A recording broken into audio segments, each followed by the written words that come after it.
This is just the summary of our lesson last week, just for us to better understand.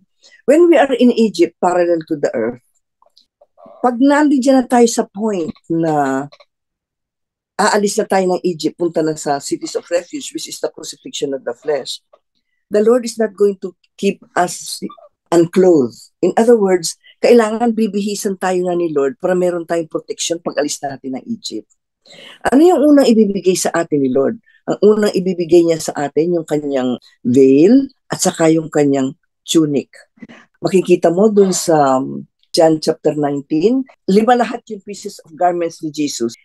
Hindi minention kung anong lahat yun, pero ang minention lang in particular, yung tunic na hindi po pwedeng hahati-hatiin, kailangan buo. And ibinigay yan doon sa sundalo na nag-cast sila ng lots, nabigay doon sa sundalo na nanalo doon sa casting lot. Yung nakabunot nitong tunic sa kanya napunta. Ano yung significance ng tunic na yan? So, kung pupuntahan natin, buksan ninyo ngayon yung Bible ninyo sa Leviticus 16, verse 8. Just so you see ang relevance niyan kung bakit nag-cast for that. Maybe I should start with verse 6. Okay, first of all, I'll just give you a background so that you will know what this is all about. Si Aaron was the high priest. God commanded him to get 2 goats. Aaron shall offer the bull as a sin offering, which is for himself, and make atonement for himself and for his house. He shall take the 2 goats and present them before the Lord at the door of the tabernacle of meeting. Then Aaron shall cast lots for the 2 goats, 1 lot for the Lord and the other lot for the scapegoat. Okay, I'm not going to go through the details of that. I'm just going to give you exactly what I want to pick out from that verse. Verse 9, sabi niya, and Aaron shall bring the goat on which the Lord's lot fell and offer it as a sin offering. You know, yung after they cast lots, the goat that was picked to be the lot for the Lord, yun yung na-pick. Kagaya din dito sa garments ni Jesus ng tunic, they had to cast lots. Kung kanino napunta yung tunic na yun, yan yung lot for the Lord. Dalawa yung goats. Yung nabunot na goat na para kay Lord, yun yung papasok sa tabernacle ni God. Papatayin yun sa labas. Yung tabernacle, yung kanyang dugo at lahat, yan ang papasok all the way in. Ano yung picture? Etong napili, yan pala yung tayo. Yung scapegoat, yun si Jesus, ililid sa wilderness, dun sa wilderness hanggang mahulog sa bangin. Pag nahulog sa bangin, picture ni Jesus yung scapegoat na lahat ng kasalanan natin sa kanya mapupunta, mahuhulog siya sa bangin, dediretso na yun sa impyerno. So si Jesus, napunta yung ating kasalanan, pumunta sa impyerno. So yung kinas ng lot, yung nabunot, lot ng kay Lord yun, susuotin itong tunic na to. Ito ngayon yung tayo na susuot ni Lord. Bago tayo aalis ng Egypt, susuotan niya tayo ng tunic. Okay? Yun yung tunic ni Jesus na hinubad sa cross. Jesus died righteous, yung puso niya, spiritual na. Binigay sa atin yung righteousness ni Jesus na impute lang sa atin. In-impute. Kinoveran lang yung ating pusong marumi. Ba't kinailangan yung veil? Ang veil, tandaan niyo yung veil sa temple has got 4 colors. Sa veil ng tabernacle, 4. Dito sa God's tabernacle, makita mo wala ng veil. Pero doon sa tabernacle number 2, yung picture ng tabernacle sa Egypt, merong belo yun that separates the holy place and the most holy place. So nung namatay si Jesus, yung belong yun napunit. Yung belong yun, 4 ang kulay. Nung napunit yung belong yun, nung si Jesus namatay, noon din kasabay na pinierce yung heart ni Jesus, lumabas yung dugo at tubig. So yung belong yun, pag dinaanan ng tubig at dugo, magbi-bleed yung 4 na kulay nung veil, magiging 7. Kaya pala yung robe na binigay kay Joseph was a coat of many colors. So yung robe na yan, later on sa book of Revelation, makikita mo, ito yung robe that is dipped in blood.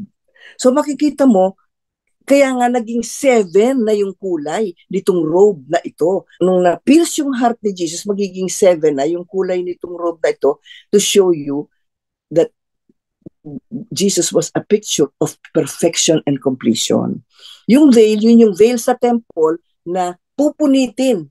Pupunitin yun, symbol, kailan yan mapupunit? On Jesus' death. Kaya dito, makakaalis ka ng Egypt kasi ang promise ni God, sige, pwede na kayong umalis ng Egypt kasi si Jesus ang mamamatay for your place. Suot na muna ninyo yung kanyang righteousness para magkaroon kayo ng 7. Pwede na kayo ngayon paalisin, pwede na tayong i-release ni Satan. Kasi tinakpan lang ni Lord yung ating iniquity. So in other words, yung sinuot natin yun, sinuot sa atin yung tunic na yun at saka robe, promise lang. Kaya yung belo, picture yan ng veil sa temple na mapupunit, yung 3 kulay galing sa atin.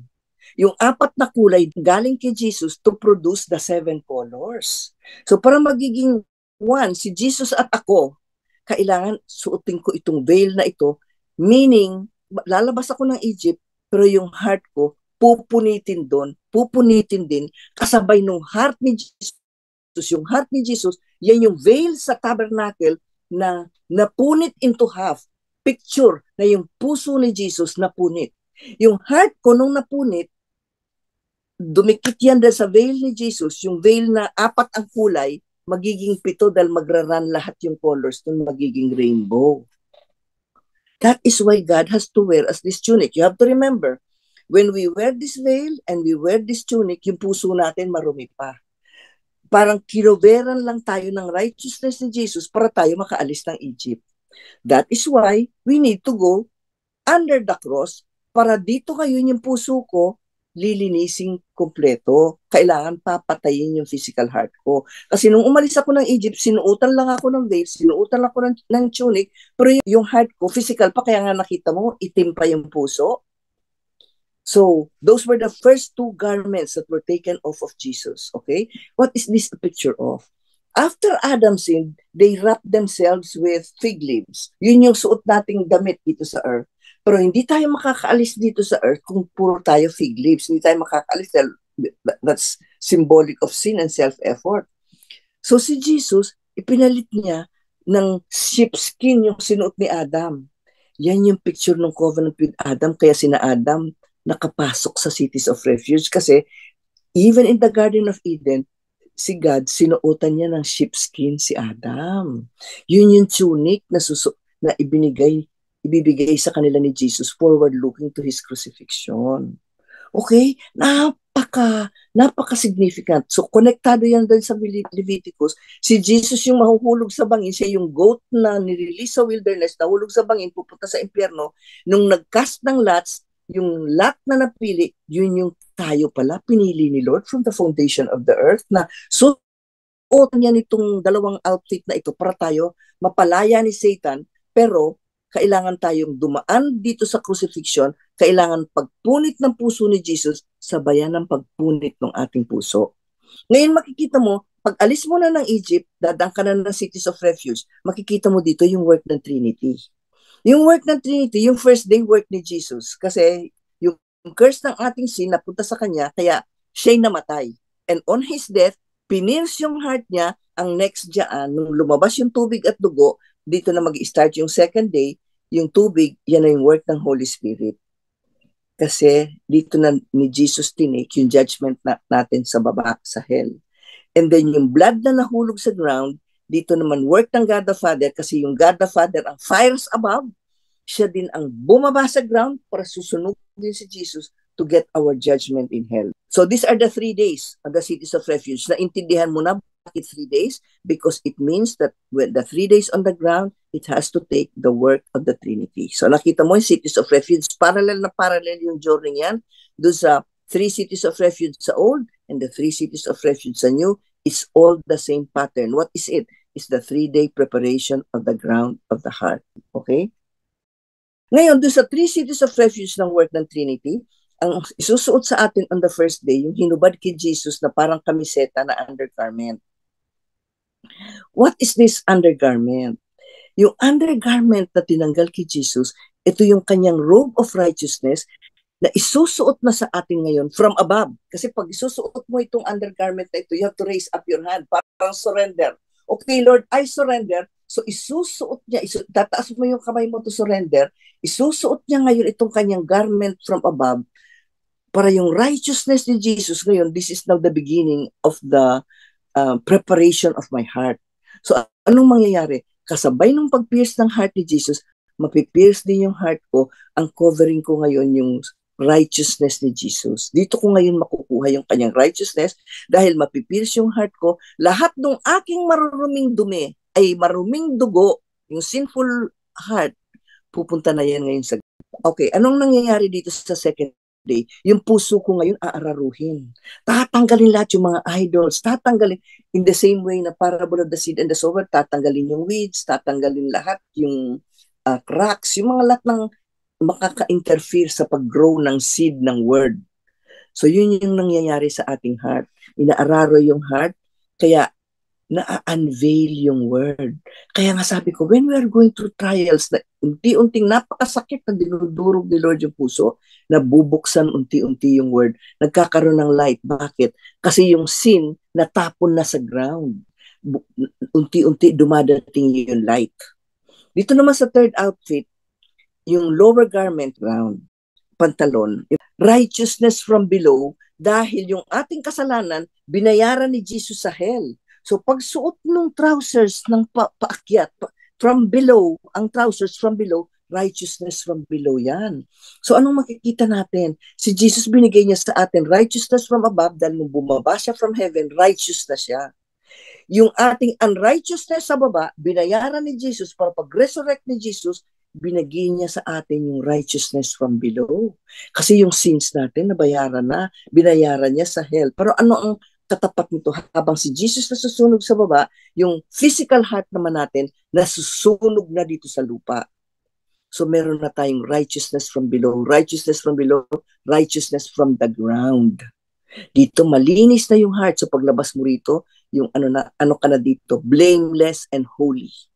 Nung pag-alis mo ng Egypt, holy ka pa lang kasi sinuotan ka lang, imputed lang yung veil at saka yung tunic, ang puso mo bulok pa. Sinuot lang ni Lord yan para maging holy ka. Ang ibig sabihin ng holy, set apart, para makaalis ka lang ng Egypt.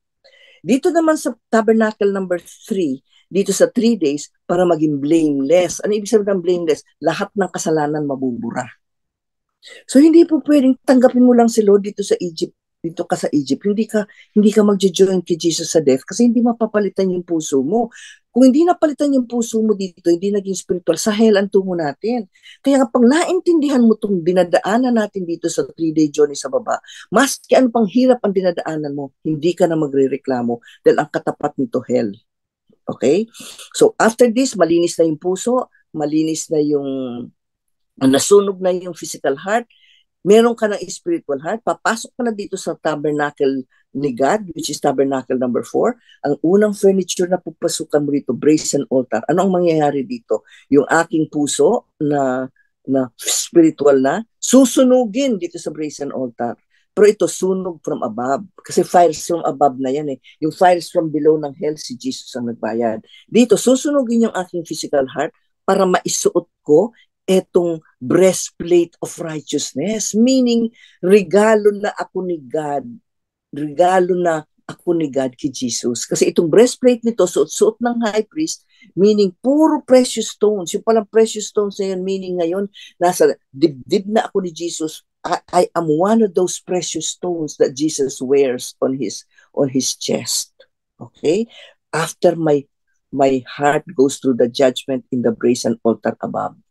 And then now I go to the brazen laver. Pag sinabing brazen, brass yan, meaning judgment. Dito yung judgment natin. You died once dito sa cities of refuge. You go to your judgment dito sa first heaven. Okay? So dito sa brazen laver, ang Holy Spirit from above, ililipat ako from the waters below, ililipat na ako, bibigay na sa akin yung waters above. Yun yung brazen altar. Kaya nga, pag nabigyan ako ng waters above, susuot na sa akin itong belt para pagpasok ko dito sa holy place, pag binasa ko yung word, naintindihan ko na from a spiritual perspective. Meron ng unveiling. Bakit? Kasi sinuotan na ako ng high priest ng belt of truth. Meaning, pag binasa ko yung word, hindi na yan pwedeng lalagyan ni Satan ng kasinungalingan. Pag binasa ko yung Bible, truth na yung nakikita ko. Dati hirap na hirap akong makakaintindi kasi darkness si Satan, binablock yung mind ko. Meron siyang belo na nilalagay sa puso ko na hindi ko makita yung light ng word. Kaya, yung belong yan, kailangan mapunit. Ano yan? Yung puso ko, yung belo ng aking mata, kaya hindi ko maintindihan ng word. Kaya kailangan punitin dito sa Cities of Refuge. Para mabigyan ako ng belt, para pag binasa ko yung word, meron na lahat unveiling. Okay, kaya ang sabi natin, bakit ako wala pang unveiling? Tinatanong ko sa'yo, napunit na ba yung heart mo? Naararon na ba yung puso mo? Natanggal na ba lahat yung idols? Nasunog na ba yung heart mo? Na talaga, grabe, hindi. Kung masakit yung bleeding heart, masakit yung inaararo, mas masakit yung susunugin. Lahat yung tatlong yan, dadaanan mo. Pero makita mo kung anong kasuotan yung sinusuot ni Jesus sa'yo, na hindi ka mamamatay, kundi mabibigyan ka ng eternal life. So pagdating mo ngayon dito sa holy place, dito ngayon ibibigay ng high priest yung shield. Tingnan mo, meron ka ng pangsangga. Ano itong shield na ito, faith? Nakalimutan ko pa lang sabihin, pag sinuot na sa'yo itong garment, nasunog na yung iyong physical heart, dito pa lang mag-i-start ang faith. Dati sabihin mo, oh, it's only by faith that I am saved. Wala ka pang faith hanggang hindi nasunog yung iyong physical heart. Bakit? Kasi hindi mo pala ka pang nakikitang spiritual. Ang faith is to see something that's not seen.